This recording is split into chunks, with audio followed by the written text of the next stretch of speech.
कैलाश मंदिर एक स्मारकीय रहस्य। एलोरा गुफाओं का यह वास्तुशिल्प टाइटन से नहीं बनाया गया था, बल्कि वास्तव में एक ही चट्टान को काट के बनाया गया था। यह विशिष्टता इसे चट्टान के एक टुकड़े से बनाई गई दुनिया की सबसे बड़ी अखंड मूर्तिकला बनाती है। एक उन्नत प्राचीन सभ्यता के रहस्यों की प्रतिध्वनि कैलाश मंदिर का वास्तुशिल्प विशाल स्तर, उन्नति और परिष्कार का प्रदर्शन करता है, जो समय और प्रौद्योगिकी की पारंपरिक सीमाओं को चुनौती देता है।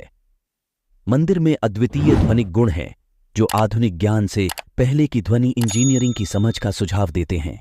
इसके अलावा मंदिर की जटिल जल निकासी प्रणाली, जो सदियों बाद भी क्रियाशील है, हाइड्रोलिक्स की उन्नत समझ को दर्शाती है।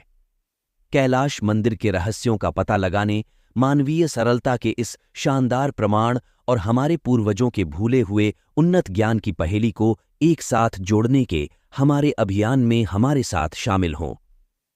कैलाश मंदिर एक अद्भुत वास्तुशिल्प उपलब्धि है, जो भारत के एलोरा गुफा मंदिरों का एक महत्वपूर्ण हिस्सा है। 30 से अधिक गुफा मंदिरों वाले इस परिसर में शिल्प कौशल और सरलता की अविश्वसनीय उपलब्धि है। सीधे बेसाल्ट पर्वत के किनारे पर बने ये मंदिर बौद्ध धर्म, हिंदू धर्म और जैन धर्म सहित कई धार्मिक परंपराओं का प्रतिनिधित्व करते हैं।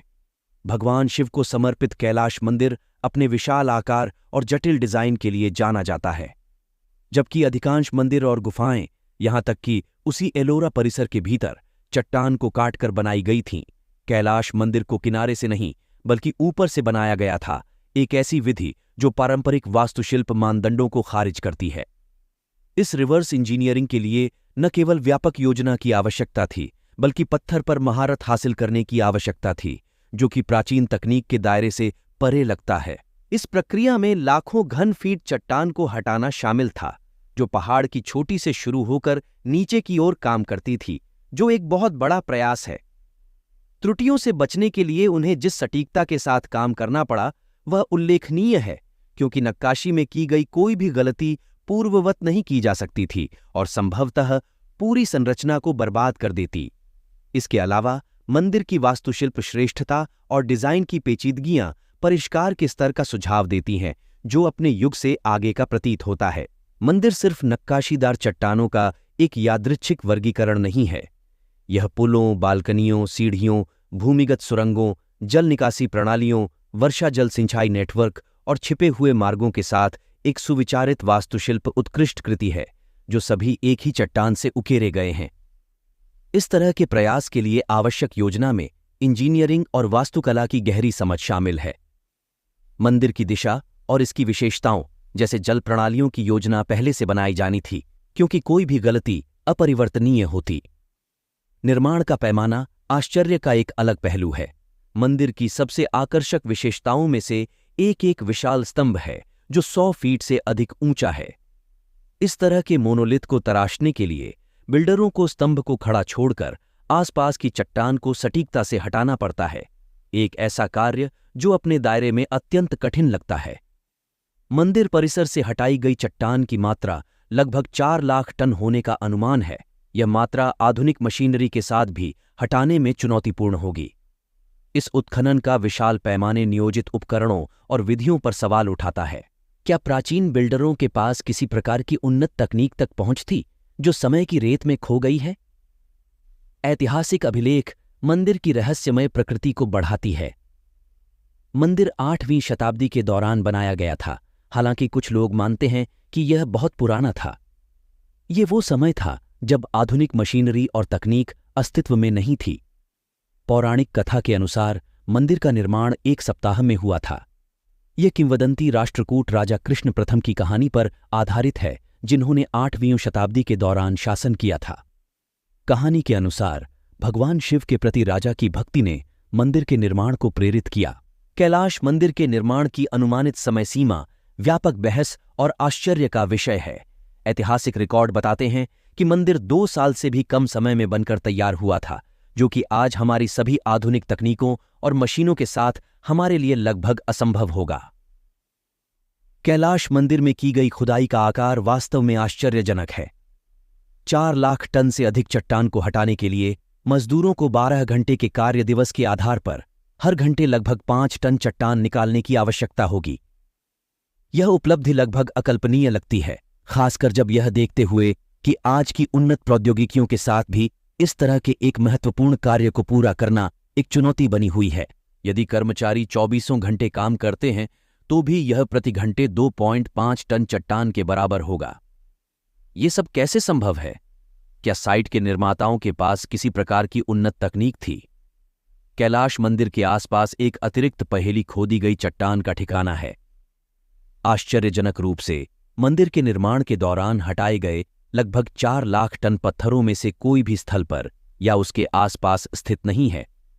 इससे यह दिलचस्प सवाल उठता है कि इतनी बड़ी मात्रा में चट्टान को कैसे और कहां ले जाया गया, विशेष रूप से मंदिर के दूरस्थ स्थान, और इस तथ्य पर विचार करते हुए कि हटाया गया पत्थर आज तक अनदेखा है। कैलाश मंदिर को ऊपर से देखने पर यह स्पष्ट रूप से दिखाई देता है। यह विशेषता एलोरा के मंदिरों में अद्वितीय है। इसके अलावा मंदिर की महामंडपा छत 4 शेर की मूर्तियों से सुशोभित है, जिनमें से प्रत्येक एक उठे हुए पंजे के साथ है, एक सम्मोहक और रहस्यमय व्यवस्था बनाती है। यह अद्वितीय विन्यास जब हवाई परिप्रेक्ष्य से देखा जाता है तो एक्स आकार में परिवर्तित होता प्रतीत होता है, जो संभावित हवाई मार्करों के रूप में उनके उद्देश्य के बारे में सिद्धांतों को जन्म देता है।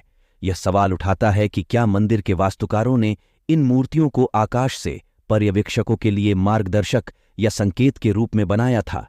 इस अटकल को प्राचीन हिंदू धर्म ग्रंथों में वर्णित प्रसिद्ध उड़ने वाले वाहनों, विमानों के संदर्भ से और भी बल मिलता है। कैलाश मंदिर की जल निकासी प्रणाली प्राचीन इंजीनियरिंग का एक और चमत्कार है।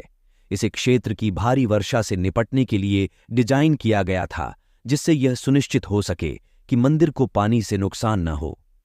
इस प्रणाली में चैनल, गटर और नालियों का एक नेटवर्क शामिल है, जो मंदिर की संरचना में जटिल रूप से उकेरा गया है। जल निकासी व्यवस्था का डिजाइन कोई बाद का विचार नहीं था, बल्कि मंदिर की निर्माण योजना का एक अभिन्न अंग था। कैलाश मंदिर के वास्तुकारों को चट्टान से मंदिर बनाना शुरू करने से पहले ही इस प्रणाली की कल्पना करनी थी।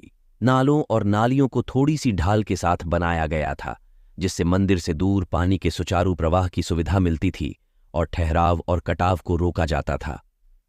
जाहिर है, कैलाश मंदिर की जल निकासी प्रणाली में शामिल हाइड्रोलिक इंजीनियरिंग अपने समय से काफी आगे है। बिल्डरों को जल प्रवाह और दबाव के सिद्धांतों की उन्नत समझ थी, जो कि बड़ी मात्रा में पानी को संभालने के लिए जल निकासी प्रणाली को डिजाइन करने के तरीके से स्पष्ट है। इसके रचनाकारों की विशेषज्ञता के स्तर के बारे में बहुत कुछ बताती है। यदि परिष्कृत जल निकासी व्यवस्था नहीं होती तो कैलाश मंदिर समय की कसौटी पर खरा नहीं उतर पाता और आज तक संरक्षित नहीं रह पाता। ये कैसे संभव है कि एक प्राचीन सभ्यता आधुनिक तकनीक की सहायता के बिना इतनी जटिल प्रणाली को लागू करने में सक्षम थी? इसके आश्चर्य में एक और परत जोड़ते हुए मंदिर के अद्वितीय ध्वनिक गुण हैं। मंदिर की असाधारण ध्वनि गतिशीलता इसके हॉलों और कक्षों में सबसे अधिक स्पष्ट है, जहां ध्वनि ऐसे तरीकों से व्यवहार करती है जो दिलचस्प और रहस्यमय दोनों हैं। मंत्रोच्चार और संगीत के स्वर इन स्थानों के भीतर गूंजते हैं, इस तरह से बढ़ते और गूंजते हैं जैसे जानबूझकर डिजाइन किए गए हों। मंदिर की वास्तुकला इसके चट्टानों को काटकर बनाए गए स्तंभों, गुंबददार कक्षों और परस्पर जुड़े हॉलों के साथ एक विशिष्ट तरीके से ध्वनि को बढ़ाने, कुछ आवृत्तियों और ध्वनि तरंगों को बढ़ाने के लिए तैयार की गई प्रतीत होती है। यह विशेषता मंदिर की चट्टानों को काटकर बनाई गई प्रकृति को देखते हुए विशेष रूप से उल्लेखनीय है, जो आमतौर पर ध्वनि को बढ़ाने के बजाय उसे अवशोषित करती है। इसके अलावा मंदिर के कक्षों के भीतर उत्पन्न होने वाली गूंज तीखी नहीं है, बल्कि मीठी प्रतीत होती है, जिससे ध्वनियों में एक लयबद्ध गुणवत्ता जुड़ जाती है। ऐसा लगता है कि मंदिर के वास्तुकारों को ध्वनिकी की गहरी समझ थी, जिसने मंदिर के डिजाइन और निर्माण को प्रभावित किया। विशिष्ट ध्वनिक प्रभाव प्राप्त करने के लिए स्तंभों की नियुक्ति, छत की वक्रता और कक्षों के आयामों की सावधानीपूर्वक योजना बनाई गई प्रतीत होती है। जब आधुनिक ध्वनिक इंजीनियरिंग तक पहुंचते हैं तो कैलाश मंदिर की ध्वनि गतिशीलता प्रभावशाली और हैरान करने वाली दोनों होती है। वीडियो देखने के लिए आप सभी का बहुत बहुत धन्यवाद। अगर आपको ये वीडियो पसंद आया तो लाइक करें, कमेंट करें और अगर आपने चैनल को सब्सक्राइब नहीं किया है तो सब्सक्राइब कर लें।